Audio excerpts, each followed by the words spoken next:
Okay, welcome everyone. And so this is going to be our first working video, I would say, or first session. We've already went over what the course is about. We cloned the repository. So everything over here uh, looks good. So in this video, we'll go over lab number one. Okay, so lab number one, actually, if you remember let me just go back here quickly. And open this with, where is open? Yep, let's get this. If you remember here, the first part was the basics about the portable executable file format, etc. So I prefer to do this by going through some lab. So there is no slides for this topic especially, but others you might find some slides. So if you are wondering where's the lab for sorry, the slides for this one, there is no slides for part one. Okay, so that we're going to go over the basics. But before I go into that, and let's go to this is the putty, and as I said, the password is infected. Before I go into this, let me just explain a little bit what a portable executable file is. So you can think of it like this. You have, when you go let's say you go to some restaurant and you want to let's say you go to the restaurant and you want to like book some section in that restaurant, like you have a party or you have some gathering you want, or you are inviting some friends over. So you need let's say this section, you need this view, you need this number of tables, this number of chairs, this type of food, etc. Everyone loves food, so that's why I chose a restaurant as an example. So uh, again, think of it like that. Think of it, you go to the restaurant and you want to book for a party, some gathering again with your friends, etc. And you need some specifications. You need some reservations to happen. Like in order for this party or gathering to be successful and to be good, you need one, two, three, four, five, six. Good. Okay. What are you talking about?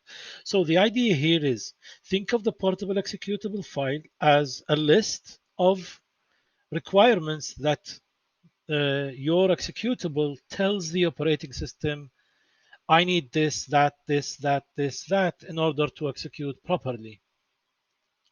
Exactly like the idea of the restaurant. Again, a portable executable file, think of it like it's a file, it's a specific file format, which is we like exes, DLLs, etc.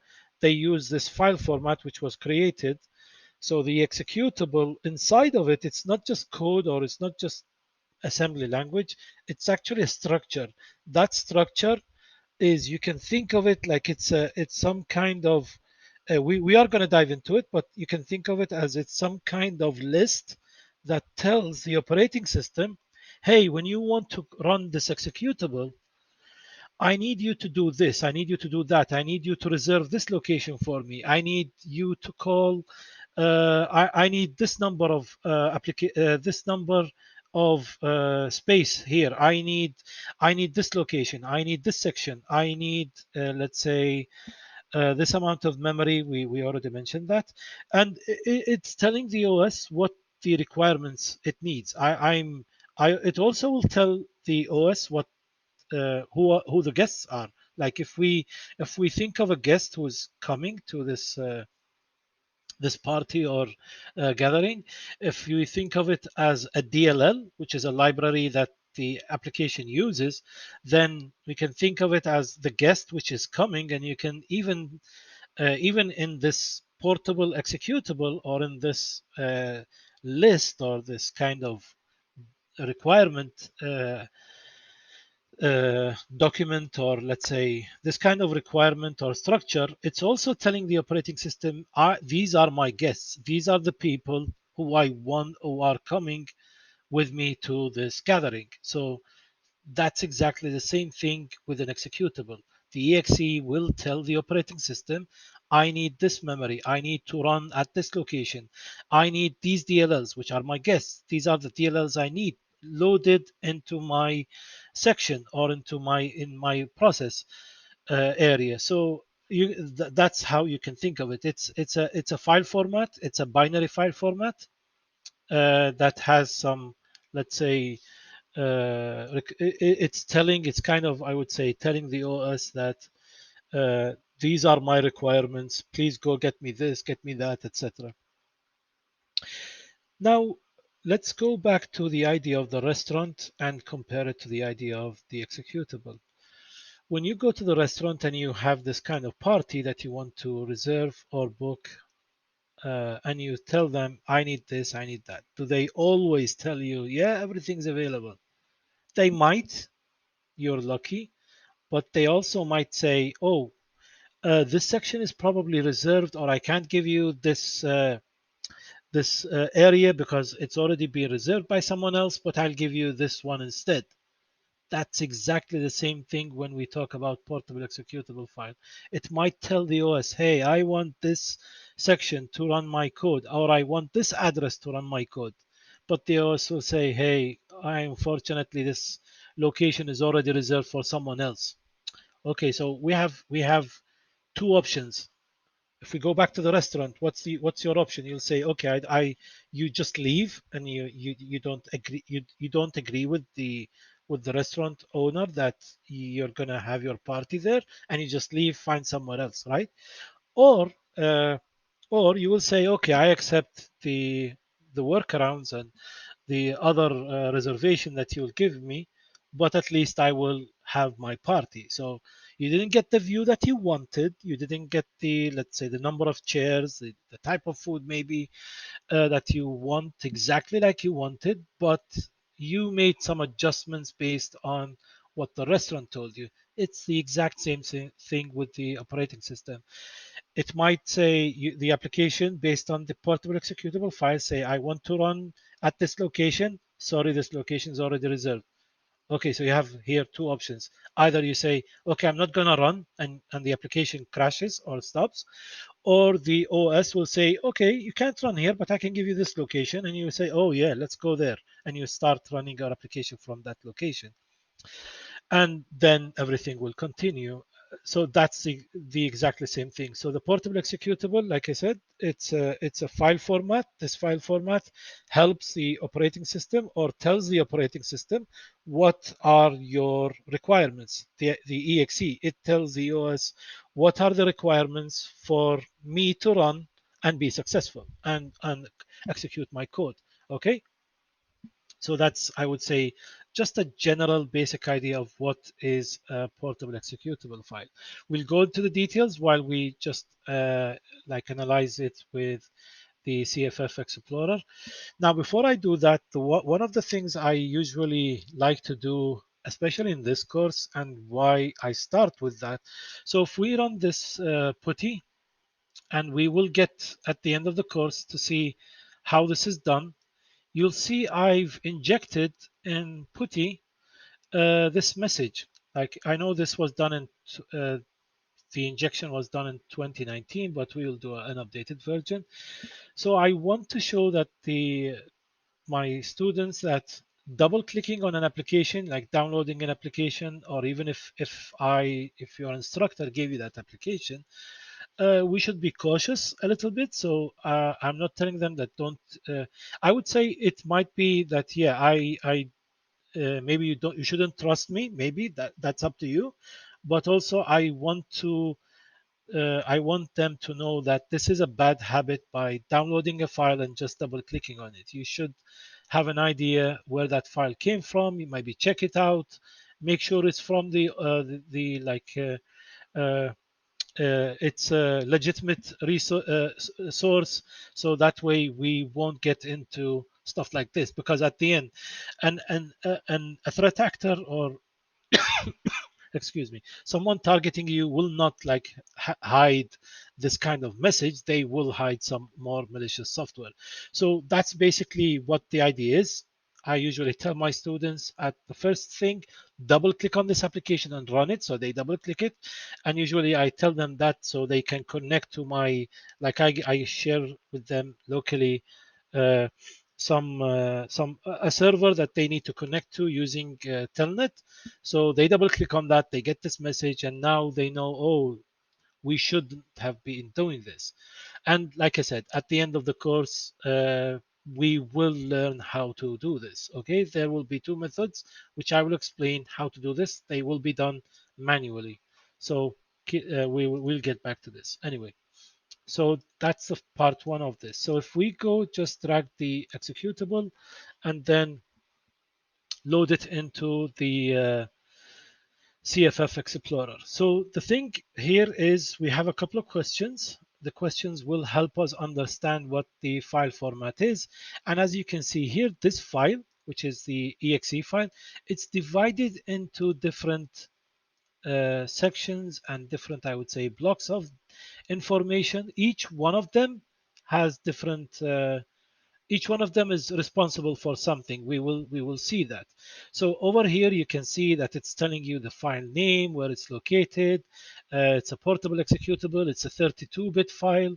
The file size, the portable executable size, when was it created, modified, the MD5, the SHA-1, the hashes, and also a couple of the version information or software information, who's the author, who, etc., and the company owner, product version, etc. So CFF will help you like see all of that. This is the main part of the application.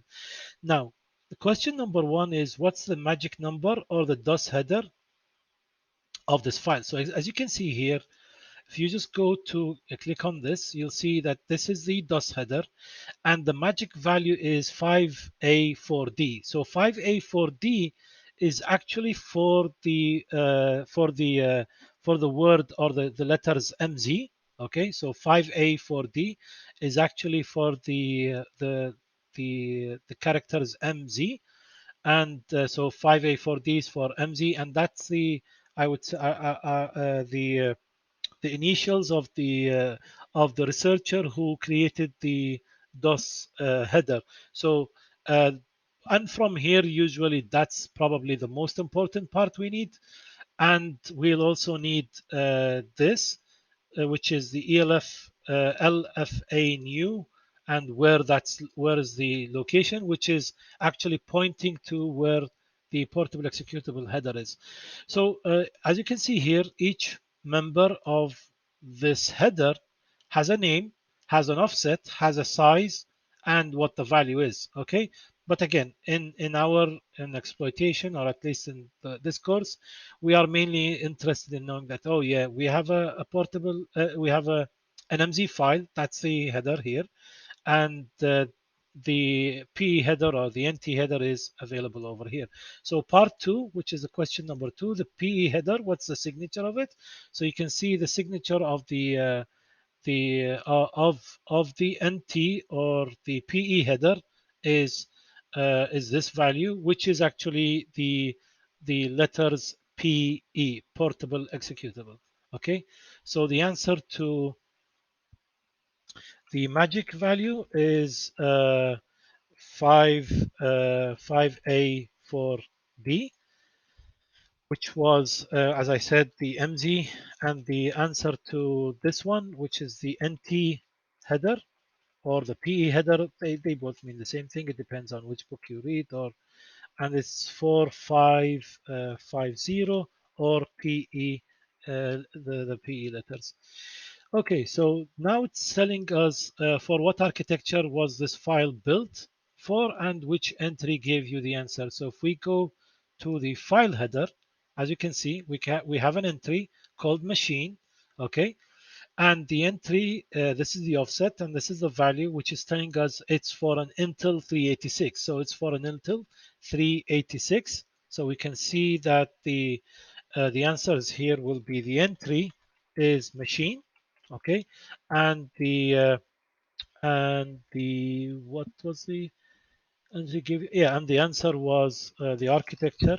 Architecture is Intel 386. Okay, 386. Sorry. So, like you see here, this is telling. So when you try to run an application, like a portable executable, if let's say we are running a portable executable and it's for an AMD 64 on a 32-bit machine, why wouldn't it run? How did the operating system know that this is not the file which is compatible with the OS? It knew from this PE file. So this structure helped the OS determine, can I actually run this file or not? Also, you can see here the number of sections. We will see here the number of sections, and as you can see here, these are the sections that we have. So in here, it says E, which means we have 14 sections. And if we go to the sections, here we can, if you count them, by the way, let me just go drop this down a little bit. If you count them, then you'll find that we have here 14 sections. 1, 2, 3, 4, 5, 6, 7, 9, 10, 11, 12, 13, 14. See? So that's the number of sections is from here.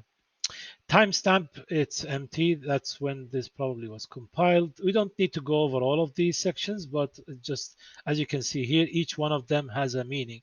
Characteristics. So I think there's a question about this. Or yeah, let's go to this and then we can come back to this. What is the base address of this code section? So if we go to the optional header, what we can see here, the magic value, it's telling us it's a PE32, which means it's a portable executable running on a 32-bit. It's a 32-bit version, and we can. The question was that what is the base address of the code section? So you can see here the base of code. That's the base of code. So that's the address for the base of code. Now, one important thing to keep in mind about these are all relative addresses. What does that mean? This means what does that mean here is, let's see if I can copy this, right? I'm not sure if no. So if let's say, what is it, 000, then 3 1 2 3 4. Okay, so that's the answer. That's the base for code section. Okay, just to write the answer. But this is, like I said, this is a relative address. Okay, this is a relative address. So what does that mean again? So if your file, the exe, or that exe, gets to be loaded, or it's the system says, hey, I'm going to load your exe at address, let's say 400 400, let's say, 1 1, 2, 3, 4, 5, 6, 7, 8. Yeah. Let's say that. What does that mean? It means this code section will be found at this address uh, added to this one. So at let's say where the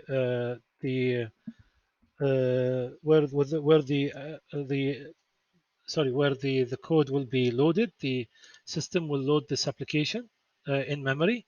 So this is called the image base. Okay, so this is where the image, and the image here, the executable, Microsoft kind of names it an image, so that you'll find many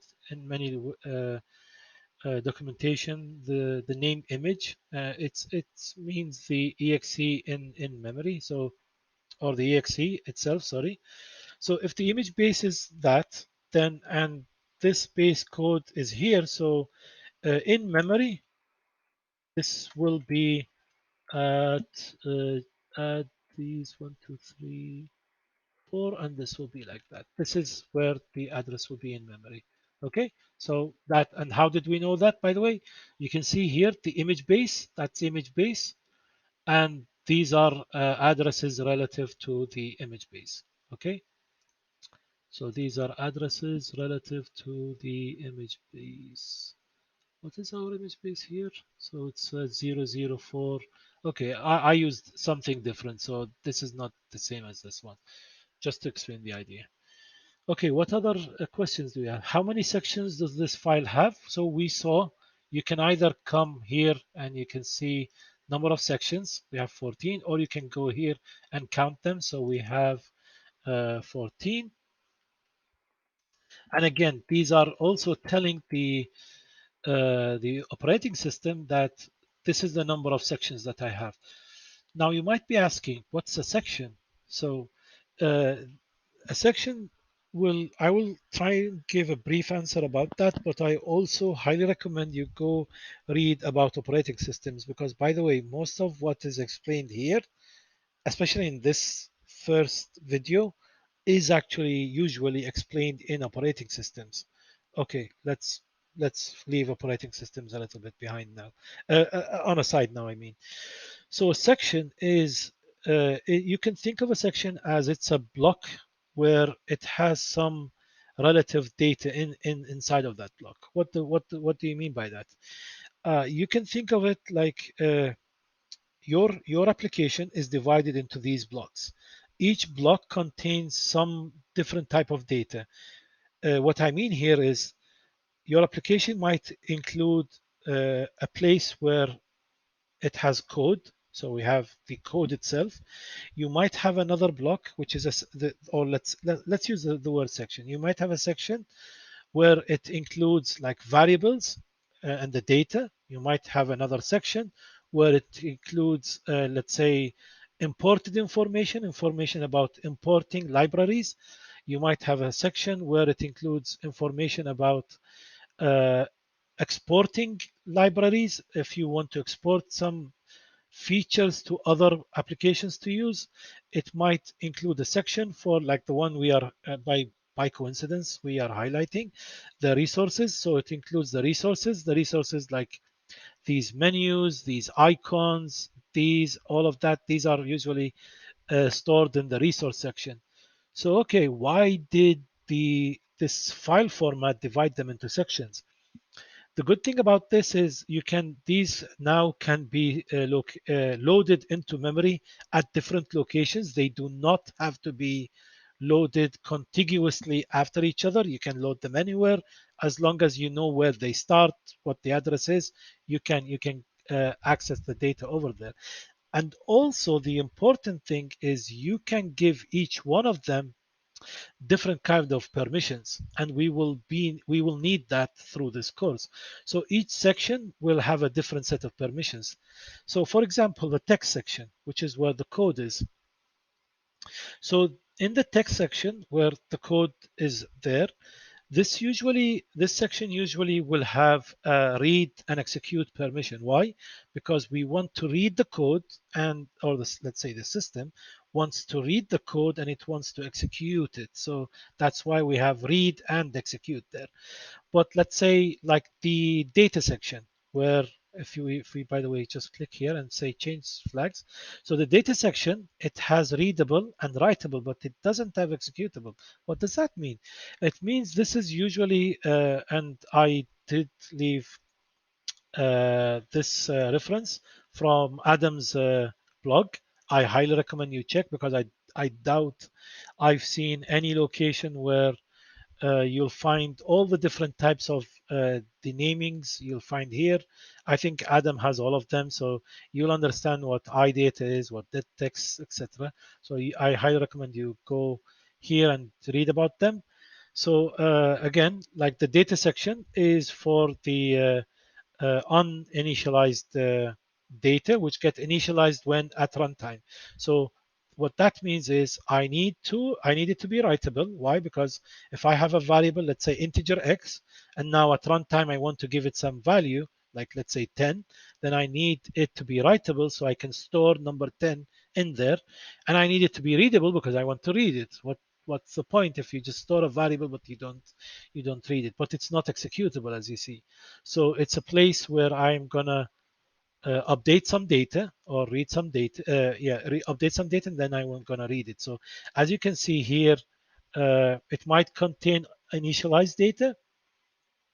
Okay, it depends. Sometimes you might find then an R data. Yeah, this one is read-only data, like the strings you'll find in executables. I would say I highly recommend you go and, like I said, check Adam's blog post, because most of the most of the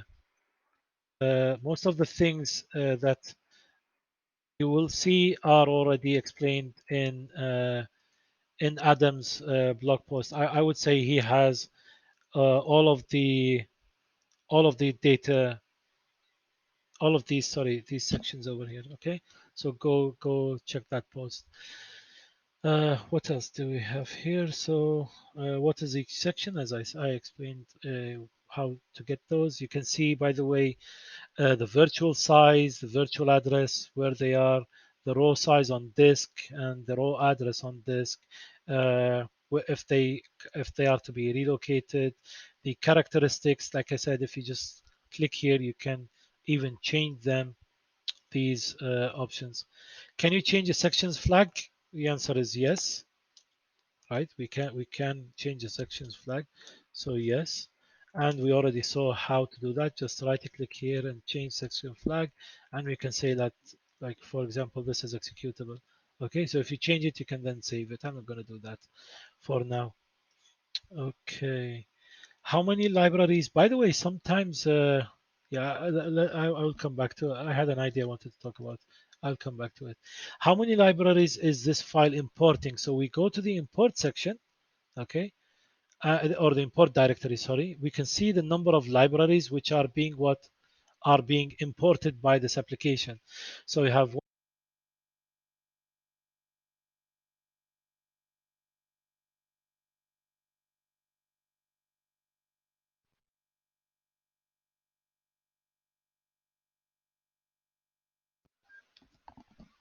excuse me, my mic just turned off again. So we have one, two, three, four, five, six, seven, 8 libraries. And each library, you can see the number of functions being referenced from this library. By the way, 5 does not, or 17 does not mean this library only has 17. It means these are the number of functions which were referenced from this library by this application. Okay, so here, how many libraries is this importing? The answer is 8. Do you know what functions are being imported? Yeah, yeah. As I said, if you just click on it, it will tell you what are the functions that are being imported. Okay, so yeah, you can find that. Did you find any export table? Why do you think no table was found? So here we can see that this is an import directory, but we don't see any export directory. And the reason behind that is usually executables don't rarely export uh, a library, because usually they depend on other libraries to work, but they usually do not provide like functionality to other executables to be used. So it's rare, but by the way, by I would say the file format does not prevent that, but usually you'll find an export section in a DLL, which is a library. Okay. So did you find the answer is no, because exporting it doesn't export other functions. What is the address of the entry point and what section it points to? So the entry point, guys, means where is the entry point? Sorry, it's in the optional header. Yeah. So the address of the entry point is this. This is the address of the entry point. Okay, and it says that the entry point is in the .text section. So what does that mean? It means, let me explain two things. So when you have a program like integer main, and then it has the code inside the main function, okay? So the entry point, you can think of it like this is where the executable will first start its execution. Now, one thing to keep in mind, I know we might not see this in this course, but in general, it's good to have that idea. One thing to keep in mind is the address of the entry point, where, which means where the executable will start the execution, might not be in reality the first thing that will be executed when you run this application, because usually there are other, I would say, other code which gets executed before this one does, or before anything in the text section gets executed. So again, the address of the entry point is where, when you run this executable, let's say any system preparations and all of those kind of code needs to happen, because that happens before. That's the first part which happens, and after that, this one is pointing to where the OS needs to go and execute the instructions there. Okay. Now, another thing I wanted to, by the way, there are lots of things over here. I'm not going to go over all of them, but I highly recommend you check them. One thing I did want to show that this is usually also very useful when you probably do, where is it? So you can see here, by the way, this is a file is an executable, or this file is a DLL. If this was a DLL, you'll see that this had the this was active. So I want to find, I don't, sorry, it's not cancel. And yep, it's over here. So yeah, exactly. So DLL can move. One of the things is, usually this is useful when you do packing and unpacking. It's related to malware. I know it's not related to this course, but also sometimes it might be good if you want to test something just with uh, by removing that feature which the OS is going to add, which is going to jumble your memory addresses around. You can either you can remove this, and this means now the DLL will not be jumbled in memory. But anyway, here it was already like that. We will see a couple of these ideas in the course, but I also just wanted to show that once you, by the way, once you click this and you say OK, you can just go and save, or save as you like. Okay, so I'm not gonna save anything, but and there is a lot of other details that I highly recommend you check out. But mainly those were the basics that you'll need to understand. So the portable executable again is a file format which is used to explain to the operating system that, hey, if you want to run this application, you need to provide this library. I need this to be loaded here. When you want to run the code, go to this address. This is where the code for the execution starts, and so on and so forth. Okay, I highly recommend, by the way, you check the Life of Binaries. This is a course available on Open Security Training. It covers all of this, by the way, all of it in much more detail. Everything here is explained in that course, and I highly recommend you check that out. This is the P format from Microsoft's website, so I also highly recommend you check that. These are other tools, by the way, that they are really good tools, like PEBear from the researcher Hasherzad. I think that's how her name is spelled. I'm sorry if I spelled it incorrectly. P Studio, which is also another really good tool. It also is useful for malware analysis, because you can do an initial assessment of your malware. And the Explorer suite, which is, this one is part of it actually.